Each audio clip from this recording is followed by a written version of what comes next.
Yes. Assalamualaikum warahmatullahi wabarakatuh. Waalaikumsalam warahmatullahi wabarakatuh.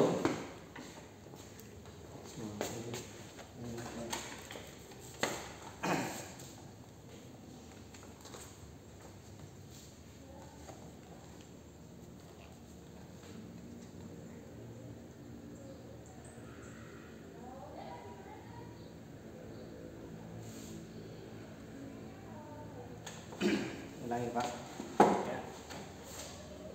Assalamualaikum Pak Sofi. Waalaikumsalam Pak Iwan, gimana kabarnya, sehat? Alhamdulillah sehat. Bisa ketemu lagi ya. Iya. Oke. Ya, hari ini kita jadwalnya supervisi ya Pak Sofi Iya, ya. betul. Ya, ini Sesuai jadwal. tahapan pertama kita melakukan pra supervisi terlebih dahulu.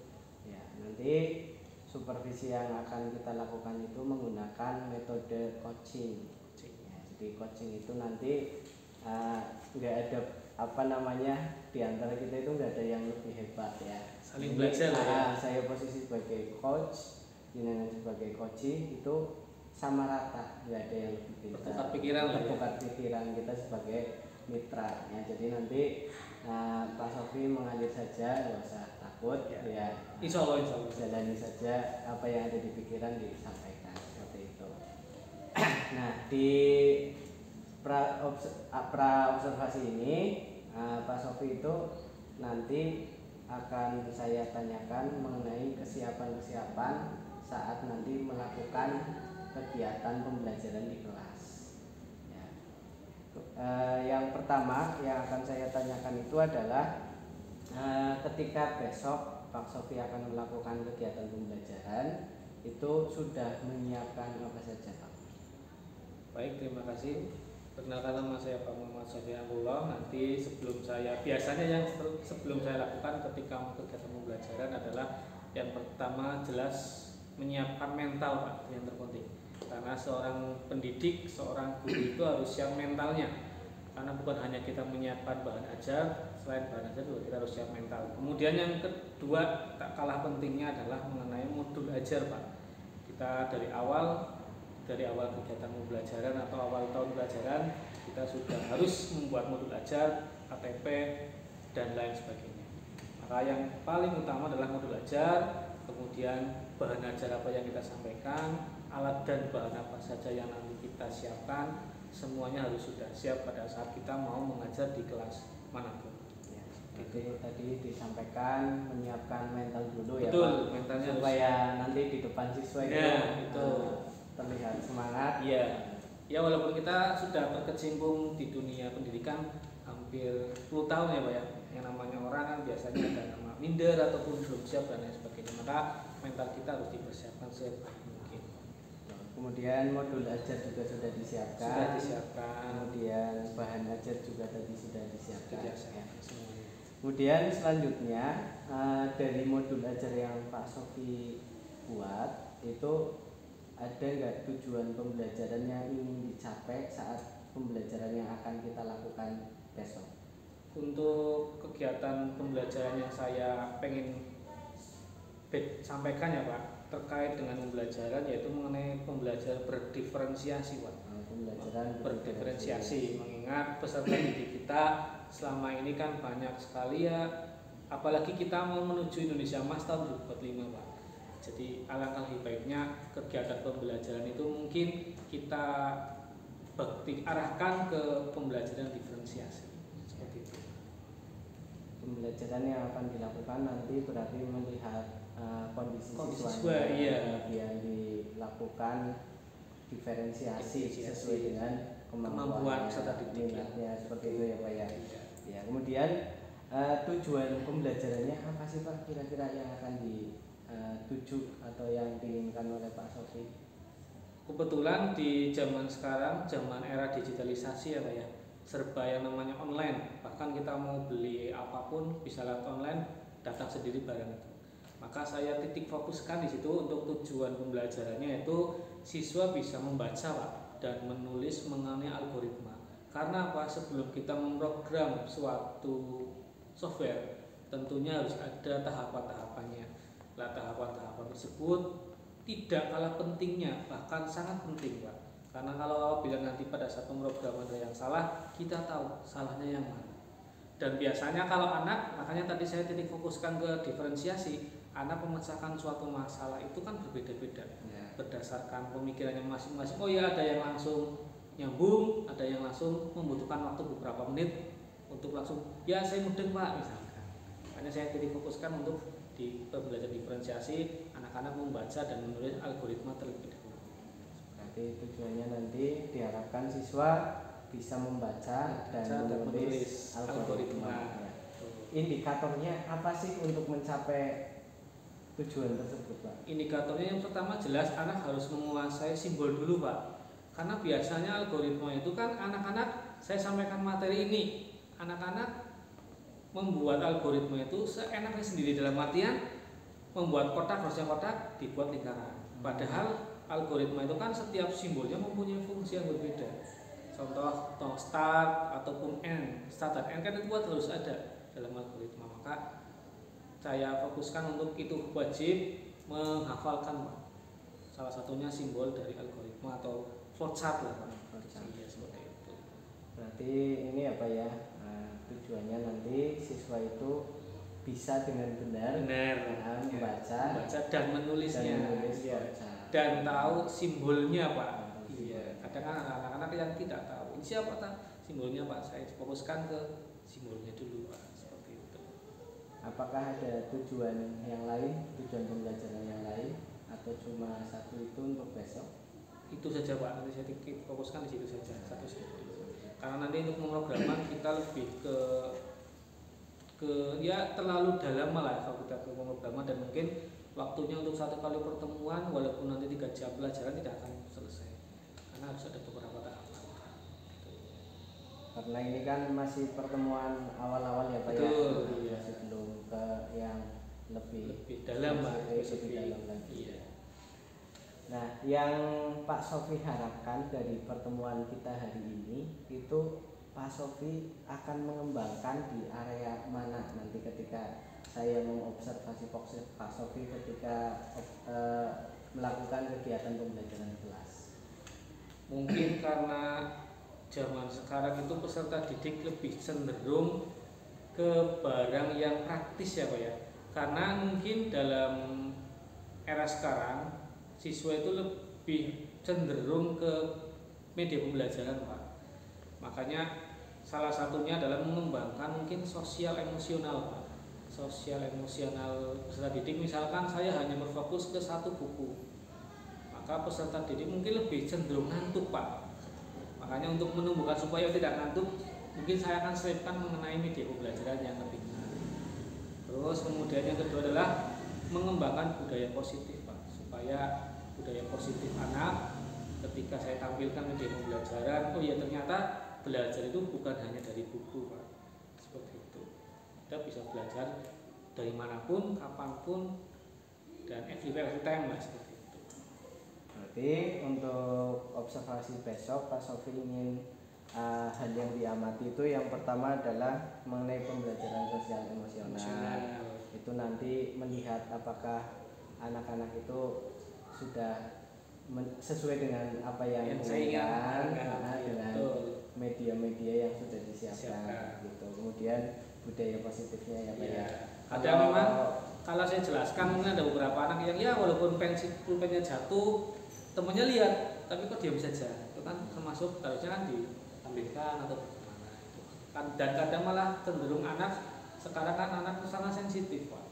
Jadi salah sedikit saja diomongin sedikit saja malah ya mutungi lah Pak, saya bumi ini mutungi Pak. Iya. Saya coba untuk mengembangkan budaya positif. Kalau untuk pembelajaran berdiferensiasinya apakah mau dikembangkan juga atau sudah dikuasai? Mungkin dikembangkan lebih dahulu Pak. Nanti kan harus ada tahapannya Pak. Saya mungkin nanti kalau dalam pembuatan flowchart misalkan pembelajaran berdiferensiasi mungkin saya akan bagi beberapa kelompok Pak. Mungkin ada salah satu membuat flowchart cara membuat kopi, kemudian flowchart cara mematikan sebuah komputer, itu nanti akan dibedakan seperti itu. Jadi nanti siswa lebih luas wawasannya. Itu Pak. Jadi ada 3 sebenarnya ya Pak ya, Iya. yang akan dikembangkan. Yang pertama pembelajaran berdiferensiasi, kemudian kompetensi sosial emosional dan budaya positif. Nah, dari apa yang tadi Pak Sofi sampaikan, itu strateginya apa saja sih untuk supaya tujuan pembelajaran yang tadi disampaikan bisa sukses dan tercapai? Yang pertama jelas bahan ajar Pak. Yang jelas bahan ajar. Kemudian saya nanti akan diskusikan. Yang pertama adalah jelas Pak, sebelum saya masuk nanti ke materi awal, materi yang saya sampaikan ada pertanyaan pemantik Pak.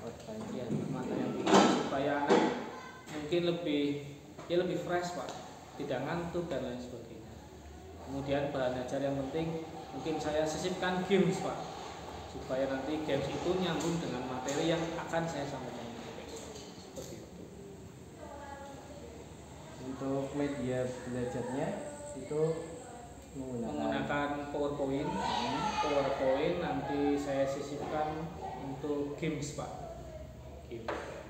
Insya Allah semua sudah saya siapkan. Berarti nanti pakai LCD proyektor. Betul, LCD proyektor, laptop, dan speaker. Yes.